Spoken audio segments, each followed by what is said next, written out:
জীবনে অর্থ সম্পদ কম থাকলেও কিন্তু জীবনটা চালানো যায়। তবে জীবনে যদি ভালোবাসা কমে যায় তাহলে কিন্তু জীবনটা মাঝে মাঝে থমকেও যায়। আর এই অফুরন্ত ভালোবাসা শুধুই হালাল ভালোবাসাই হতে পারে, একমাত্র আল্লাহ প্রদত্ত। আর সেটা হাজব্যান্ড ওয়াইফ ছাড়া আর কোনো ভালোবাসাতেই কিন্তু এমন প্রশান্তি শান্তি খুঁজে পাওয়া যায় না। আলহামদুলিল্লাহ, এমন একটা হাজব্যান্ড, এমন একটা জীবনসঙ্গী আল্লাহ পাক আমাকে দিয়েছেন।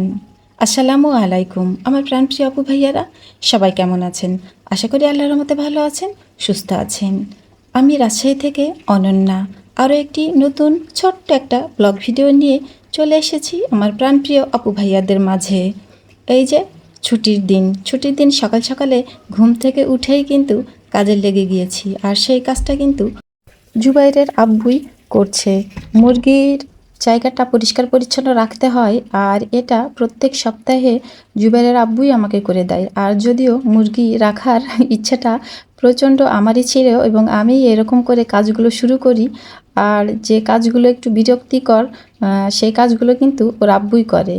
যাক আলহামদুলিল্লাহ, দুজনে মিলেই যদি সংসারটা না করব তাহলে কিসেরই জীবনসঙ্গী হলাম। একে অপরের যদি দুঃখ কষ্ট নাই বুঝবো, একজন আরেকজনকে যদি সহযোগিতা নাই করব, তাহলে কিসের জীবনসঙ্গী হলাম? নামমাত্র জীবনসঙ্গী হলে কি আসলেই জীবন চলে? চলে না, সেই জীবনটা কিন্তু দুর্বিষহ হয়ে ওঠে। তো যাই হোক, সকালের যত কাজ ছিল সব শেষ করেছি। আর যেহেতু আজকে ছুটির দিন, তাই তো কাজের তাড়াহুড়া একদমই নেই। আর ছুটির দিনে আমি এইরকম করে কাজ করি একটু ধীর স্থিরভাবে। আর একটু কাজের চাপটা বেশিই থাকে, তারপরেও আলহামদুলিল্লাহ সমস্যা হয় না, কারণ ছুটির দিন ওরা আব্বু বাড়িতেই থাকে। খাওয়ার বিষয়টা নিয়ে খুব তাড়াহুড়ো আমাকে করতে হয় না। তো রান্নাঘরে চলে এসেছি। আজকে ছুটির দিন, যথারীতি আল্লাহর রহমতে যতটুকুই বা যে খাবারটাই করি না কেন একটু ভালো খাবারই করার চেষ্টা করি।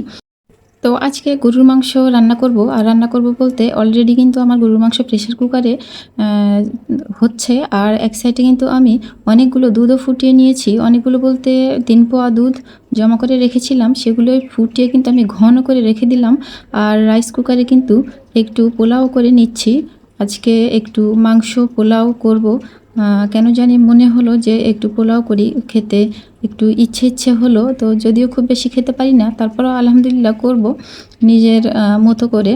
তো এখানে আমি পোলাওটাও করে নিচ্ছি। রাইস কুকারে বরাবর পোলাওটা আমি করি। রাইস কুকারে পোলাও কিন্তু বেশ ভালো হয়। আর একবার ভেজে অথবা হাতে মাখিয়ে যেভাবেই চাপানো যাক না কেন, চাপিয়ে দিলে কিন্তু আর টেনশন থাকে না। আর এদিকে এই যে প্রেশার কুকার থেকে মাংসটা নামিয়ে নিয়েছি, নিয়ে একটু লবণ টবণ চেক করছি, করে একটু ঠিকঠাক করে নিচ্ছি। আর একটু আলু ভাজি করব। পোলাওর সঙ্গে আলু ভাজিটা জুবাইরের আব্বু দুজনই খেতে ভালোবাসে। আর তাছাড়া ওরা একটু আলু প্রিয় মানুষ, তাই তো আলু ভাজি করছি। যদিও বেগুন আছে, এখনকার বেগুন একদমই ভালো না, খেতে অতটা বেশি টেস্ট লাগবে না, তার জন্য বেগুন আর ভাজা করলাম না। আর এই যে এদিকে গরুর মাংস হচ্ছে, এখনও শেষ হয়নি। তো পোলাও ওইদিকে হচ্ছে, এদিকে গরুর মাংস। আর এক সাইডে দিয়ে দিলাম আলু ভাজা। আর এভাবেই কিন্তু একসাথেই সবগুলো রান্না আলহামদুলিল্লাহ হয়ে যাবে। তবে এটা একদমই দেশি আলু, ছোট ছোট আলু, একটু হতে সময় লাগবে। তো খুবই অল্প আছে আমি আলু ভাজিটা করব, যেন আলু ভাজিটা ভালোভাবে সেদ্ধ হয়ে যায়। আর আলুটা যদি সেদ্ধ না হয় তাহলে তো খেতে খুবই বিরক্ত লাগবে। আর আমি তো আলু ভাজি মোটেও পছন্দ করি না মোট কথা আলুটাই আমার অতটা প্রিয় না, ভর্তা ছাড়া। তো যাই হোক, দুই দিকে দুইটা হচ্ছে, আলু ভাজিটাও হয়ে যাবে। রান্নাবান্না কিন্তু খুব দ্রুতই হবে, যদিও রান্না করতে কিন্তু দেরিতেই এসেছি। আর সকালবেলা যেহেতু যে কাজগুলো করেছি ওই কাজগুলো কিন্তু এলোমেলো কাজ, নোংরা কাজ, মানে আমি রান্নাঘরটাও পরিষ্কার করে রেখেছি, যে আকাশের অবস্থা এখন ভালো, যখন মন চাইবে একটু খড়ি চুলায় রান্না করব এটা ভেবেই পরিষ্কার করে নিয়েছি। এই জন্য কিন্তু ওই কাজগুলো শেষ করে গোসল করে তবেই রান্নাঘরে ঢুকেছি। তো আলহামদুলিল্লাহ, এই যে আমার পোলাও রান্না করা হয়ে গেছে, আলু ভাজি মাংস সব হয়ে গেছে।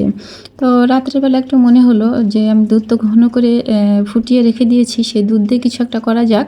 তো বেশি না, এখানে একেবারেই এক মুষ্টি আতপ চাল নিলাম। আর কিছু আমগুলো আমি যে ছিলে নিয়েছি, এই আমগুলো এখন আমি হাত দিয়ে ম্যাশ করে নিব। আম দুধ দিয়ে দেখি কি করা যায়। আমি যখন সকালে এই দুধগুলো ফুটাচ্ছিলাম তখনই মনে হচ্ছিল যে এতগুলো দুধ কিছু একটা করা যেতেই পারে, এটা ভেবেই ভালো করে ফুটিয়ে রেখে দিয়েছিলাম।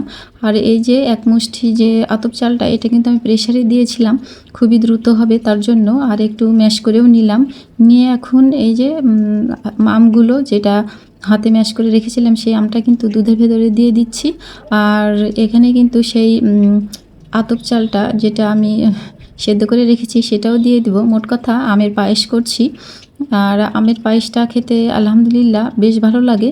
তবে আমি যেহেতু মিষ্টি খাবার অতটা বেশি খাই না বা পছন্দ করি না, তাই তো হয়তো মন চাইলে একটু খাবো, নয়তো না। জুবাইরের আব্বুই বেশি পছন্দ করে, ওই খাবে। তো একটু চিনিও দিয়ে দিলাম। আর পায়েস, যে কোনো পায়েস করতে গেলে কিন্তু আমি একটু ড্যানিশ দিই। ড্যানিশ দিলে কিন্তু পায়েসটা একটু বেশি টেস্টি হয়। তো ড্যানিশ আমার ঘরে ছিল, যদিও পুরোটা নেই, অল্প পরিমাণ আছে। তো যেটুকু আছে সেটুকু থেকেই আমি আবার অল্প দিব, খুব বেশি দিব না। তো আমার প্রাণপ্রিয় আপু ভাইয়ারা, আমের পায়েসটা কিন্তু খুব সুন্দর হয়েছিল। আপনারাও একবার করে খেতে পারেন, এখনও বাজারে আম আছে। তো সবাই ভালো থাকবেন, আল্লাহ হাফেজ।